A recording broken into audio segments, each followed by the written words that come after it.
Hello everyone, आप देख रहे हैं नेक्स्ट 9 लाइफ। मैं हूं आपके साथ अंकिता मिश्रा। बीते दिन एक रिपोर्ट सामने आई थी, एक वीडियो सामने आई जिसमें गौतम बुद्ध नगर के एक कोर्ट में पहुंचे थे गुलाम हैदर के वकील। जी हाँ, सीमा हैदर का केस अब दिन ब दिन बढ़ता जा रहा है। लगातार सीमा हैदर की मुश्किलें बढ़ रही हैं और सीमा हैदर को लेकर के एक लेटेस्ट रिपोर्ट सामने आई है। बीते दिन एक रिपोर्ट हमने आपको दिखाई दी कि कैसे गुलाम हैदर के वकील ने भारत में अर्जी दाखिल की है, सीमा हैदर के खिलाफ जुर्माना भी लगाया और कई आरोप भी लगाए हैं। इस पर कोर्ट ने अपना जवाब दाखिल करने के लिए भी सीमा हैदर को कहा है, लेकिन इस बीच में सीमा हैदर की हिम्मत बढ़ गई है और सीमा ने साफ जवाब दिया कि अब जो होगा कोर्ट में देखा जाएगा।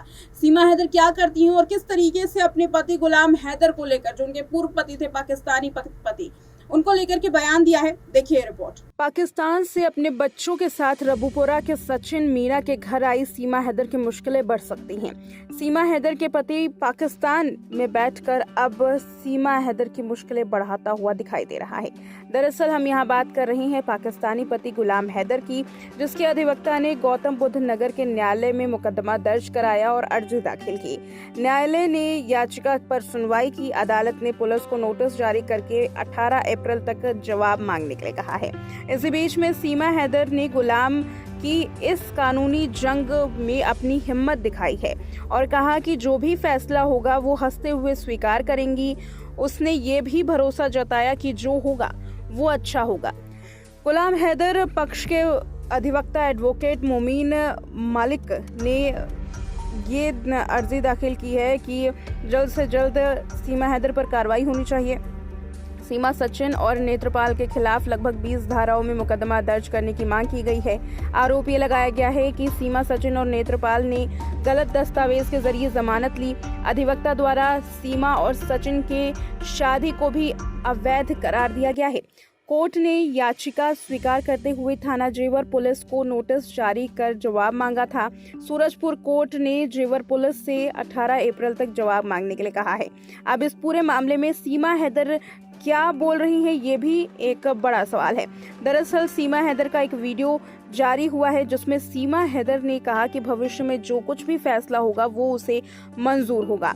सीमा ने कहा कि लोग कहते हैं पछताएगी, तो कुछ लोग कहते हैं रोएगी, लोग कहते हैं ये करेगी, मैं कुछ नहीं करूंगी।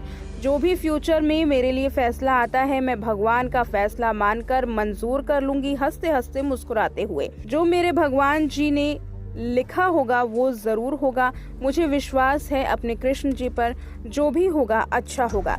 इस तरीके से सीमा हैदर ने हिम्मत जताते हुए ये चुनौती दे डाली है कि जो फैसला होगा वो स्वीकार भी करेंगे और साथ ही वो मुकदमा लड़ने के लिए भी तैयार है। अब देखना यह है कि 18 अप्रैल के बाद क्या कुछ होता है। क्या ये मामला कोर्ट में लंबित चलेगा या फिर कोर्ट उस पर सुनवाई करेगी। अब देखना है कि सीमा हैदर की मुश्किलें किस तरीके से बढ़ती हैं या फिर कम होती हुई नजर आती हैं। तो देखा आपने इस रिपोर्ट में कि कैसे सीमा हैदर और गुलाम हैदर की जो रंजिश है वो बढ़ती हुई दिखाई दे रही है। एक के बाद एक, कभी गुलाम हैदर कोई पैतरा आजमाते तो कभी सीमा हैदर पटकनी देने की कोशिश करती। लेकिन अब ये सिलसिला कहाँ तक थमेगा और इस पर, क्योंकि उत्तर प्रदेश का ये पूरा केस है, तो योगी आदित्यनाथ आखिर क्यों बोलते हुए इस पर नजर नहीं आते और क्या आगे आने वाले वक्त में योगी आदित्यनाथ इस पर बोलेंगे।